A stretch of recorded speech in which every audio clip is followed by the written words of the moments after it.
Viscosity measurement is very important, and if you're dealing the process which consists of the fluid, so again, viscosity measurement plays a very vital role in the designing calculation, the controlling of the liquid, even predicting in the fault detection and other factor of the process. It's again very important that viscosity measurement should be calculated in a very precise manner. So there are variety of the viscometers available for different types of fluid to be measured, and today we gonna discuss one of the viscometer, which is Capillary Viscometer. There are fundamentally three types of viscometers, and precisely speaking, one is the Oswald viscometer, and Oswald viscometer, and the second one is the Canon Fancy viscometer, and the third one is the overload viscometer. Their working is quite simple, but I mean, the structure of the instrument is different, and ultimately, although their methods of calculation is quite similar. Okay, so in this section, we will utilize the Canon Fensky viscometer, and we also consider in which uh, way we can utilize this viscometer and what are the working principle, and apart from that, its specification and even the causes of error that can be occurred during the calculation in the experiment, or calculating the viscosity of through this viscometer. These viscometer can be utilized to calculate the kinematic viscosity. Okay, and as we know that the kinematic viscosity is nothing, is just a ratio of viscosity with the density. Uh, so we will utilize the standard Dawes capillary viscometer, and with the selection of a different diameter for a precise liquid, we also can optimize which size should be the precise size for the calculation of viscometer. The working section of the viscometer consists of a capillary portion, okay, locating the upper and lower timing mark, and there are two sections in which we need to mark the value, like you can see here. There are I mean, these are the two marks, and around which we need to follow uh, the liquid traveling, and these are our reference points as well. So this is the main working and measuring procedure. Then I have included a little bit about the idea of viscous and inviscid region, which always exists when there is a fluid which moves from one portion to another portion. So in the capillary tube, we always want to maintain the viscous region, and we don't want to utilize it in a manner that in certain portion there is an unviscid region of the flow is developed. So we only allow liquid to move in such a manner that it's always exists in the viscous flow region. Okay, and what is viscid and inviscid flow region?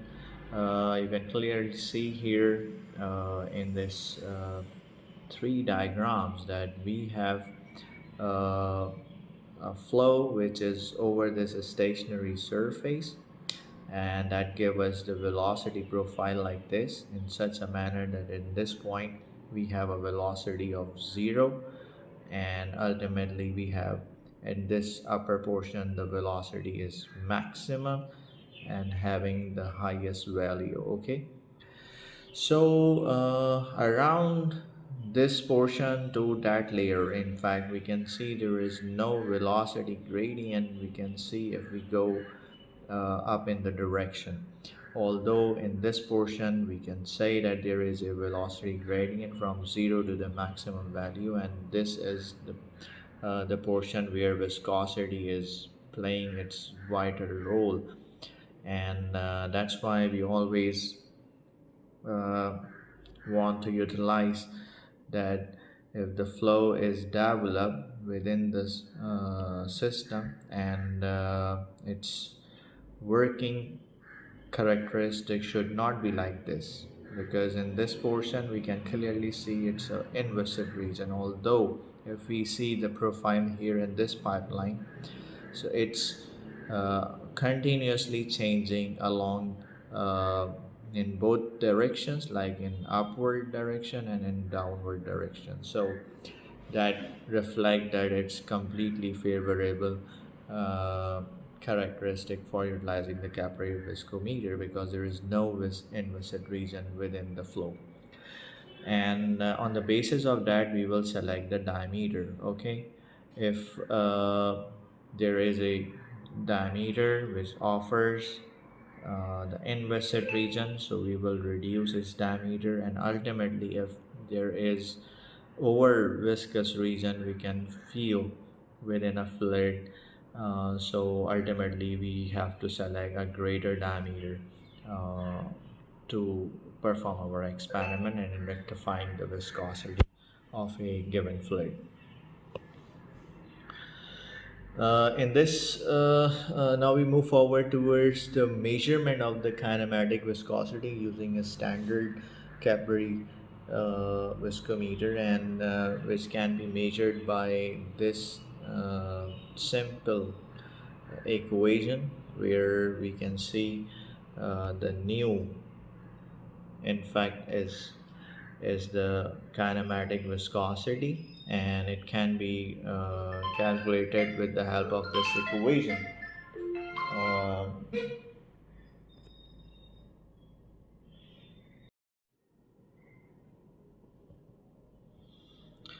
so it can be easily calculated with the help of this equation, and nu is in fact give us the result in centi-stokes,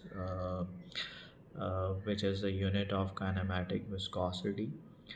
uh, and then you can do simply conversions as available here in the slide.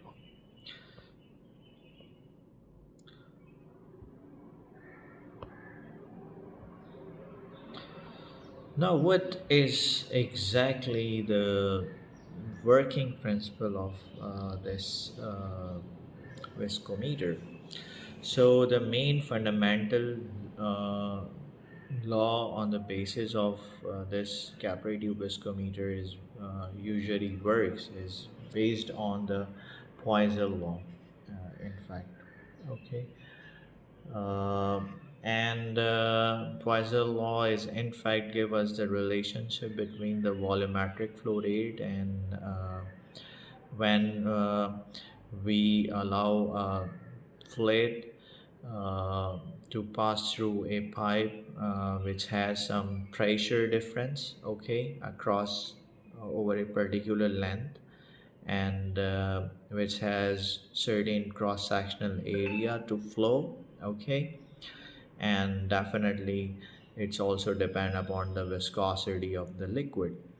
So with that relation and with that idea, the main capillary viscometer is also work, because at one end we allow to reduce the pressure, and then the liquid because of the change in the pressure is allowed to move from one part to another end.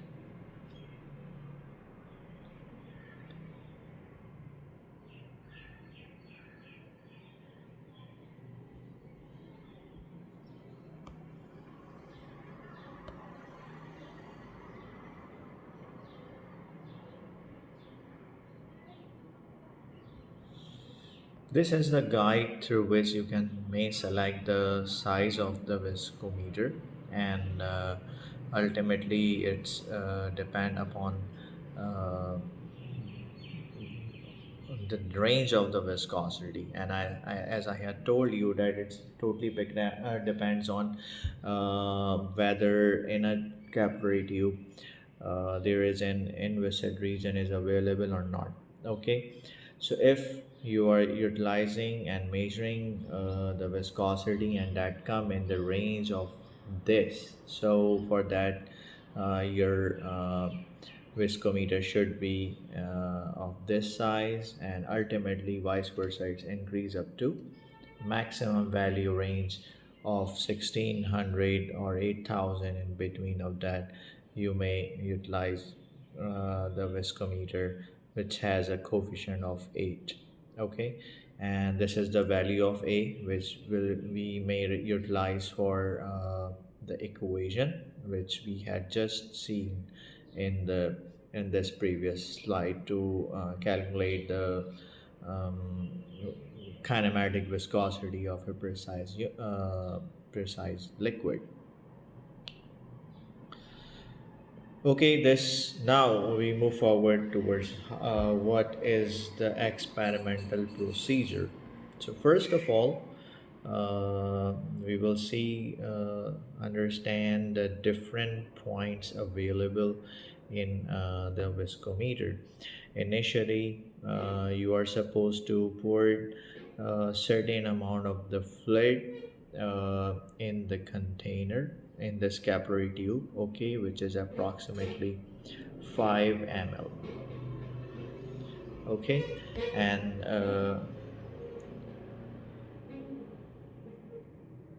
then you may pour it through one end, and this is the main capillary section, this is the stopping mark, and this is the starting mark. So what you will do, you will connect a vacuum pump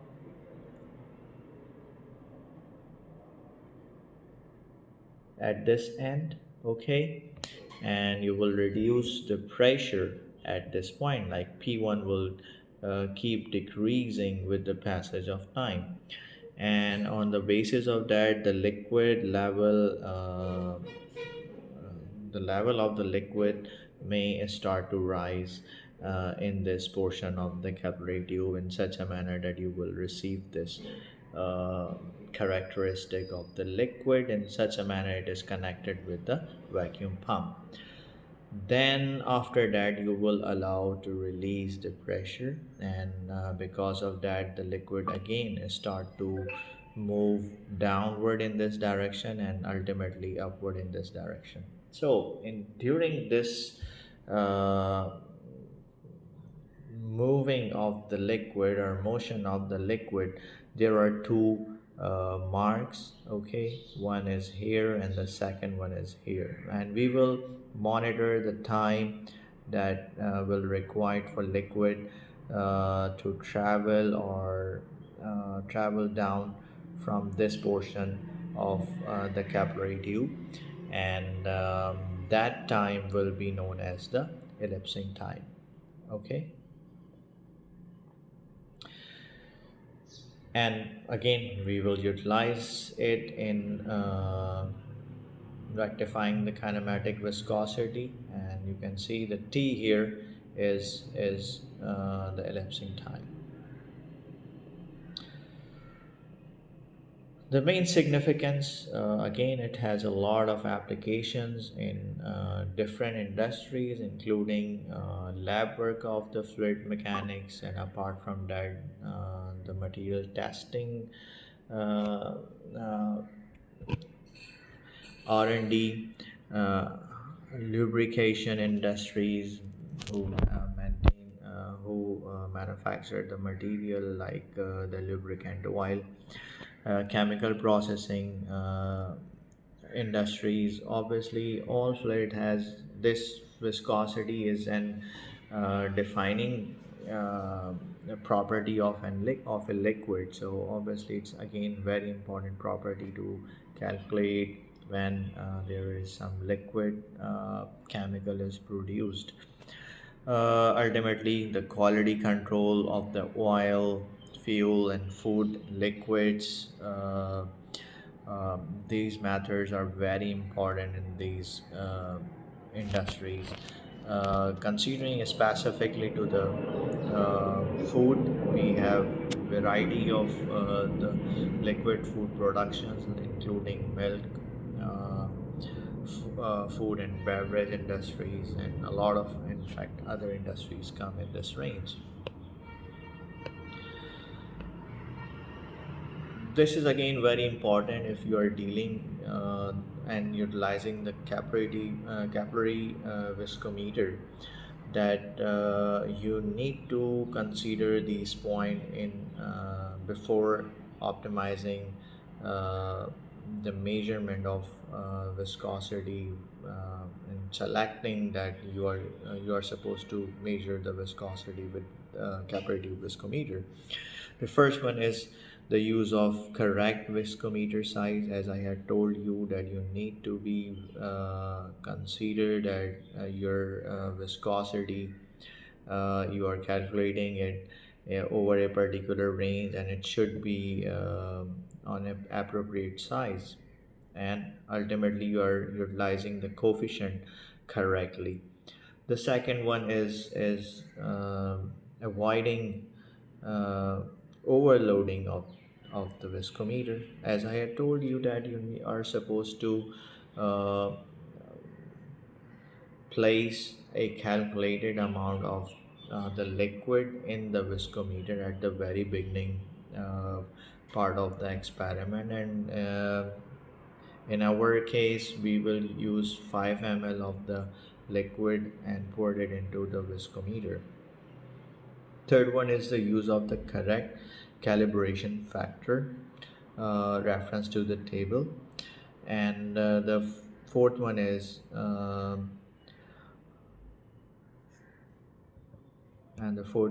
after loading the sample, wait at least for 10 minutes before making measurement, because you are supposed to allow the liquid that it may travel down properly and should not stick with the wall or the solid surface of the capillary tube. So these are the important consideration you need to be follow during this experimentation.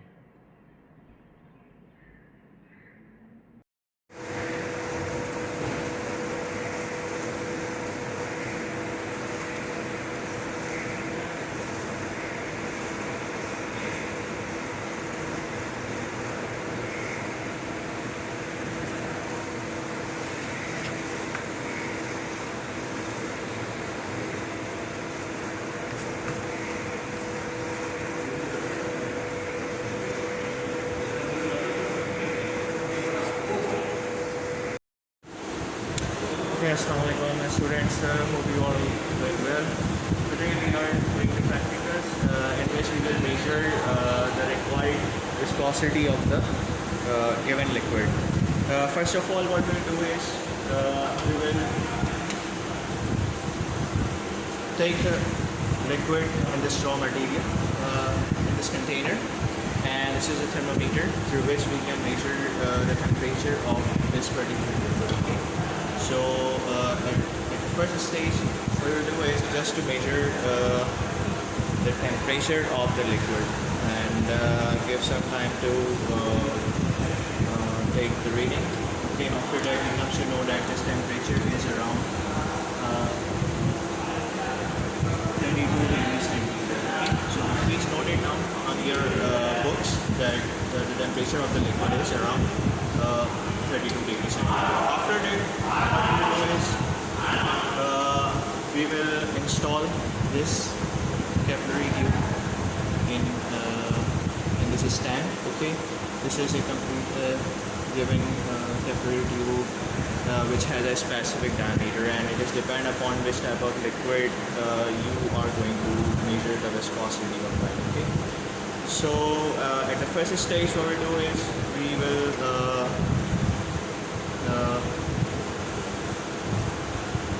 feed certain quantity of water in this.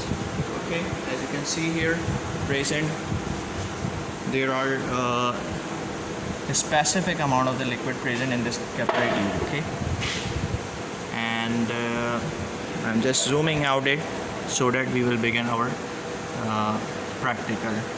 So at the first stage we will attach this with this vacuum pump. Okay, and vacuum pump is just to remove all the vapor present in or liquid part, gas part present in this tube. Okay, so you can see here, this is the vacuum pump, which is piston type.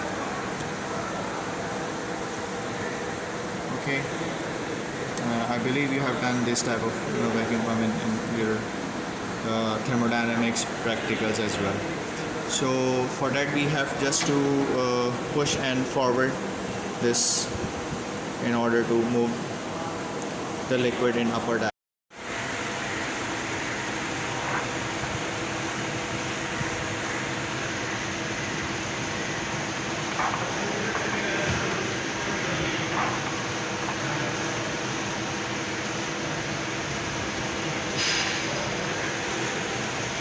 Attach with this.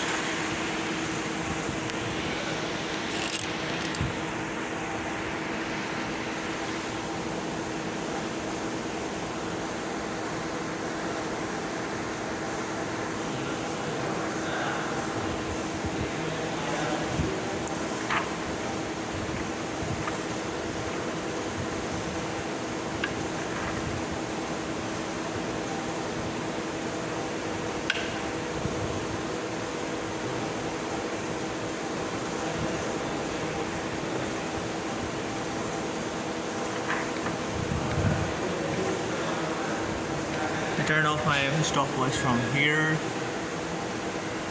moving downward a certain velocity.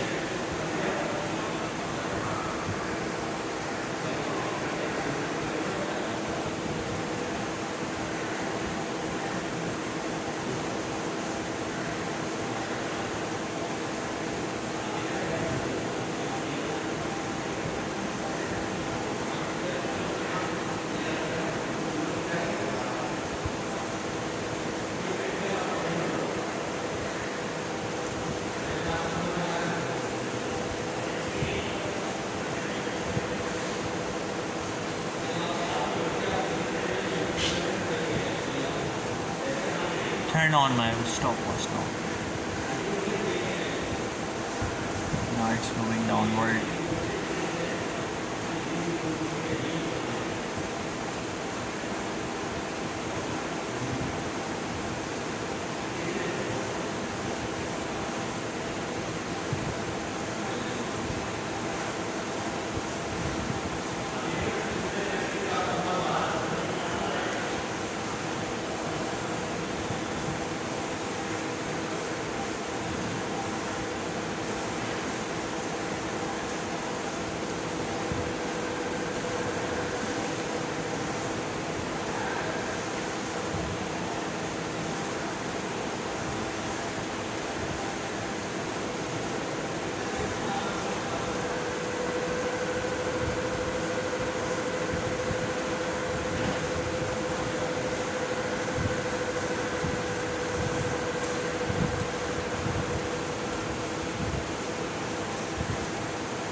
Now I turn off my stopwatch. Okay, so this is the sharp movement of the liquid, and through which we can calculate the viscosity by using the respective factors. Okay, now I will share you some of the readings which was taken in the previous semester okay by the students. So this is a simple method through which you can calculate the viscosity of any liquid at a given temperature.